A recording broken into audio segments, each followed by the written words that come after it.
Hola, ¿qué tal? Bueno, en este vídeo me gustaría dejar claro unas pequeñas em, aclaraciones. Primero, que este exploit no se va a poder ejecutar si no es como usuario root. Es decir, para poder ejecutar este exploit, primero tienes que ser usuario root, insertar el módulo en el kernel y después ejecutar esto de aquí, esto,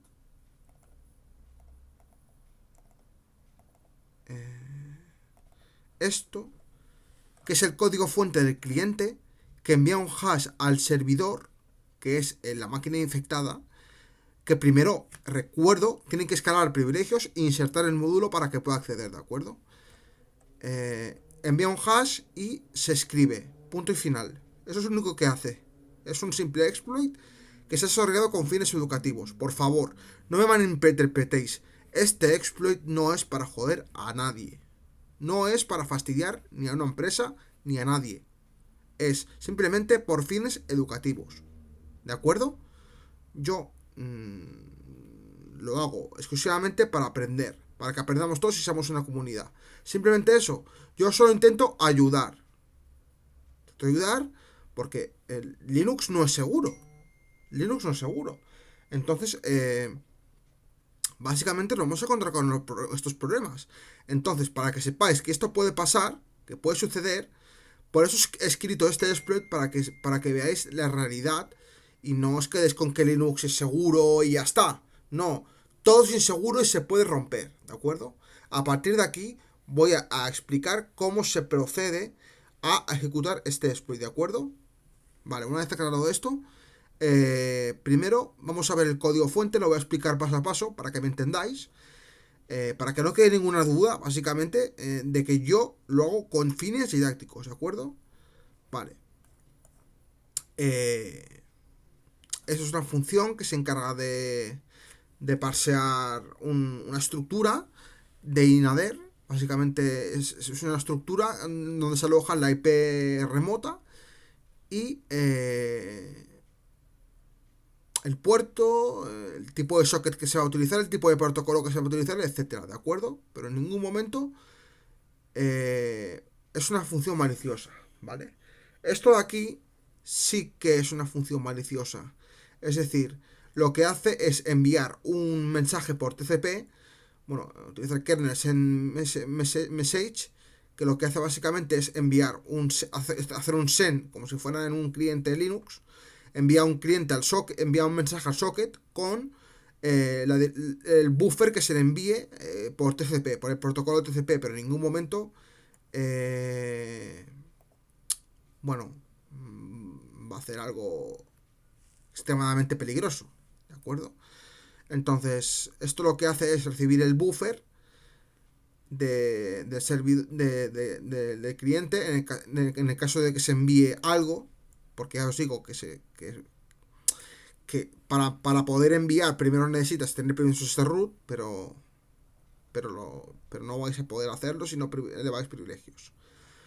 Esto lo que hace es recibir un mensaje que es el buffer de entrada que le envía al cliente y básicamente parsea aquí en este puntero temporal, parsea la estructura del socket, o sea, este puntero tiene una estructura, el SYNADER, que básicamente es donde, como comento, es donde se aloja el tipo de especificación del protocolo que se va a utilizar, el puerto y el host, ¿de acuerdo? En ningún momento hacer nada raro. Esto imprime lo que envía al cliente y después se libera el puntero, ¿vale? Y devuelve el tamaño de lectura del buffer. Esto sí que es malicioso. Esta función sí que es maliciosa. ¿Por qué? Pues básicamente porque lo que hace es esperar un buffer donde se genera el hash anterior, que es lo que se estaba comentando antes, el hash anterior se genera con el cliente. Pero para eso hay que elevar privilegios como root antes de insertar el módulo, porque si no, no te va a dejar, ¿de acuerdo? Esto lo que hace es setear un sistema de archivos bueno, obtiene un sistema de archivos temporal, lo aloja en un puntero golf y básicamente lo vuelve a setear en nuevo para poder escribir en el kernel, ¿de acuerdo? O sea, es como utiliza la estructura file, básicamente, es un FEOPS, pero lo que hace básicamente es escribir en el kernel un buffer que le llega a partir de una estructura que es file, ¿vale? Esa estructura se basa en una estructura de tipo char, es decir, si tú escribes un buffer en este archivo, se va a generar un archivo de texto, o sea, depende de qué modo lo apliques, si en modo append, si en modo lectura-escritura, si en modo reemplazar, etcétera, ¿de acuerdo? Es decir, esto lo que hace es escribir un buffer y escribirlo en un archivo y dejarlo. También podría ser en una partición temporal o generar un punto de montaje donde se espere un dato, no sé, cosas así, ¿vale? Pero básicamente eso está enfocado a que el cliente envíe un hash y el servidor responda. Simplemente es eso, ¿vale? Es enviar y responder, simplemente. ¿Vale? Entonces aquí se genera. Eso es el callback que se genera con el socket. Es decir, esto es un callback que el cliente va a utilizar. O sea, que el módulo va a utilizar para procesar las conexiones en un hilo distinto, ¿de acuerdo? Es decir, aquí se espera, se recibe el buffer a través del socket aceptado, se pasa la estructura address, básicamente es como el sockadder _in, que es básicamente la estructura que se utiliza toda la vida en Linux, ¿vale? Y se le pasa el tamaño. Si esta buffer, o sea, si el tamaño de lectura es mayor a 0, es cuando se escribe en el buffer, ¿de acuerdo? O sea, en el archivo, perdón, quiero decir. Que también, como comento, podría ser un punto de montaje, depende de lo que es, cómo se programa el módulo. Y una nota es que aquí se utiliza como OAPEN o lectura-escritura, ¿vale? Es decir, que apendiza, o sea, añade el hash al etc passwd y no lo sobrescribe todo, ¿de acuerdo? Porque ya me ha pasado muchas veces que hay confusiones y no quiero que haya ninguna confusión, ¿de acuerdo? Vale, aquí se libera el callback con todas las estructuras y se pasa, bueno, el callback, los hilos del callback se pasan como null. Entonces quiere decir que se libera toda la memoria correspondiente que sea asignado a esa conexión, ¿vale? ¿Qué hace TCP Server Accept? Es muy sencillo. Lo que hace esto simplemente es aceptar un socket cliente, como veis aquí, crea un socket y le dice qué tipo de protocolo quiere utilizar, TCP, UDP o el que sea, ¿de acuerdo? Aquí le pasa un argumento que básicamente es para pasar los argumentos específicos al socket y aquí pues básicamente lo que hace es realizar todo el proceso de aceptar un socket.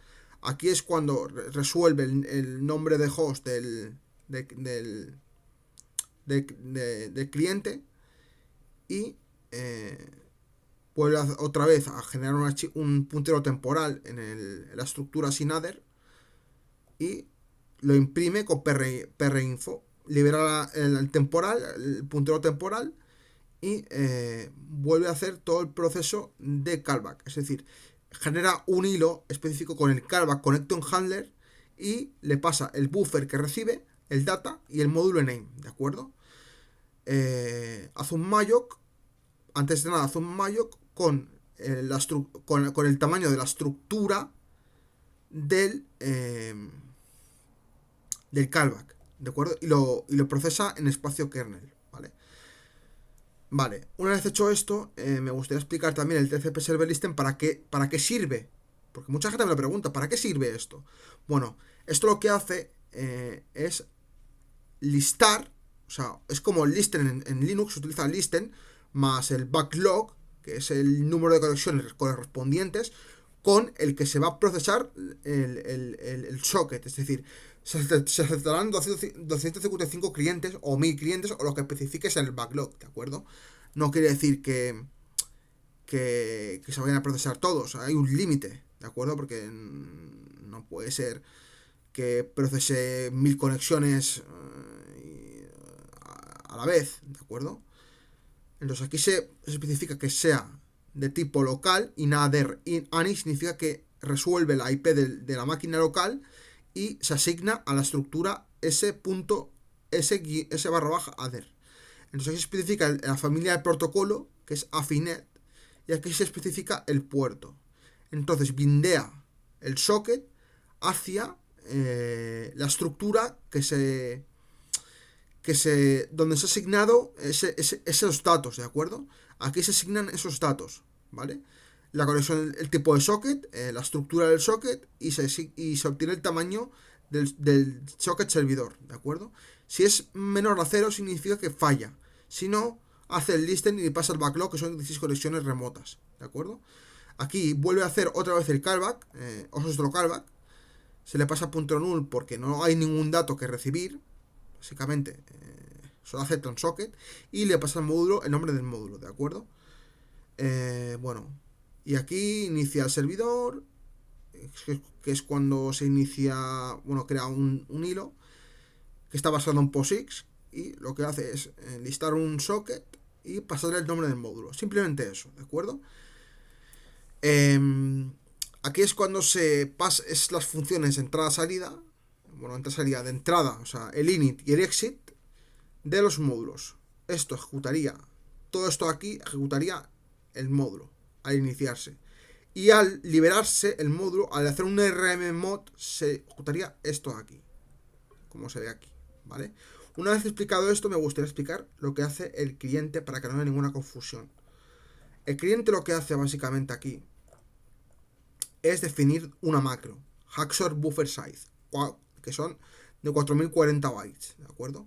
Aquí se le especifica el puerto por defecto y las cabeceras de inclusión de C para poder escribir el hash, ¿vale? Entonces, esto es en user space, no es en kernel space, ¿de acuerdo?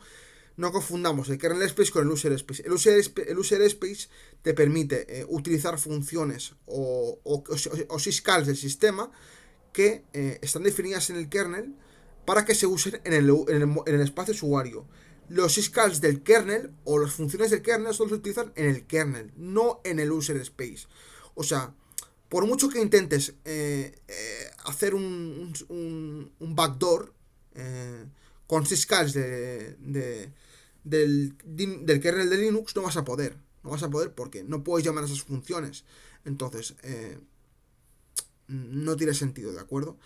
Lo suyo es utilizar unos archivos de cabecera, o sea, utilizar la propia API que te proporciona Linux para poder escribir un cliente. Que también se puede hacer con un módulo, pero es más sencillo hacerlo con un cliente, con un simple binario ELF de 64 bits que te permite escribir el hash y punto, ¿vale? Entonces voy a explicar esto. ¿Esto qué hace? Esto genera el hash, ¿vale? Le pasa un texto plano, como aquí pone bien claro en el puntero, y le pasa el texto plano con la contraseña, y aquí le pasa el SAD, la protección, ¿vale? Esto genera un hash en Blowfish y básicamente lo que hace es enviarlo al servidor, que es la máquina infectada, ¿vale?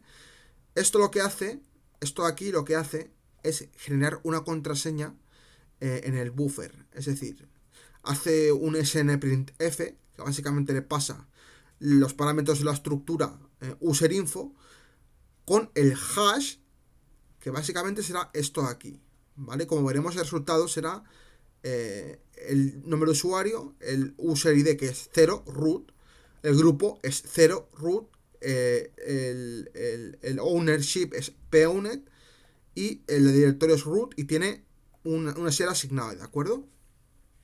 Entonces, aquí se asigna un hash, se genera un hash con el texto plano, se asigna una contraseña se genera la contraseña y se debuga, o sea, se imprime. Y aquí lo que hace es más de lo mismo. Definir una estructura de sockadder /in que lo que hace es definir los datos del socket, ¿vale? El host, el tipo de especificación de protocolo que tiene que utilizar, el puerto y se crea el socket, ¿vale? Aquí se especifica el tipo de especificación del protocolo, se especifica que sea un socket normal y se le pasa a 0, ¿vale? Si el socket descriptor es inferior a 0, quiere decir que no se ha creado el socket. Aquí, en vez de utilizar un valor de vuelta, lo que hago es hacer un connect y en la misma función hacer que me devuelva el código de retorno. Es decir, si yo hago un if con la función de retorno, esto devuelve un entero. Por lo tanto, si esto es igual a -1, quiere decir que el host no está conectado. O sea, que no puede enviar el socket. Dará un error. Si el módulo no está inyectado, no se podrá. No se podrá conectar, ¿de acuerdo? Aquí en el debug explica que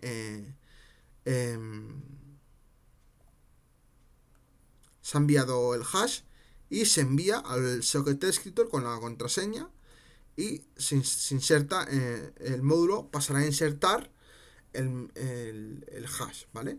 Entonces aquí se le pasa como argumento primario el host y como segundo argumento el password o contraseña. Aquí se envía el hash, ¿vale? Aquí se llama la función de hash. Entonces vamos a ver cómo ejecutar este exploit, ¿vale? Muy sencillo. Primero vamos a abrir una terminal, ¿vale?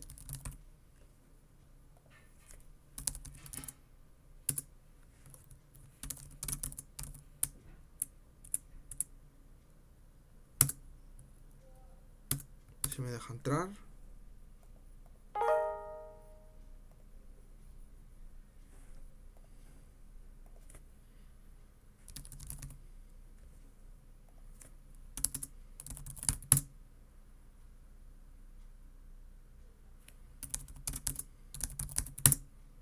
Vale. Entonces, vamos a ir a exploit y vamos a verificar que el módulo esté cargado.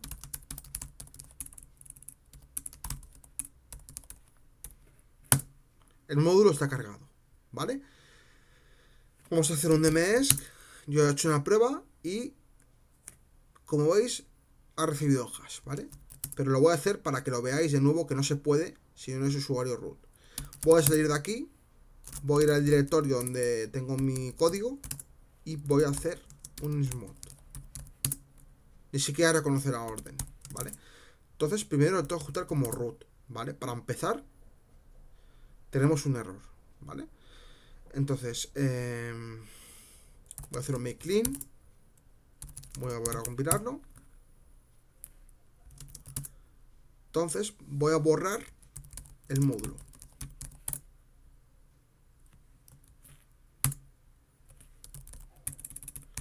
Voy a ver si existe el módulo.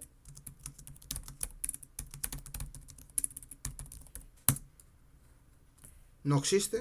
Entonces voy a volver a cargarlo de nuevo.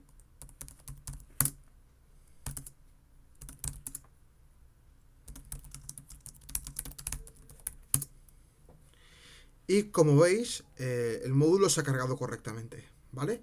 Entonces, para poder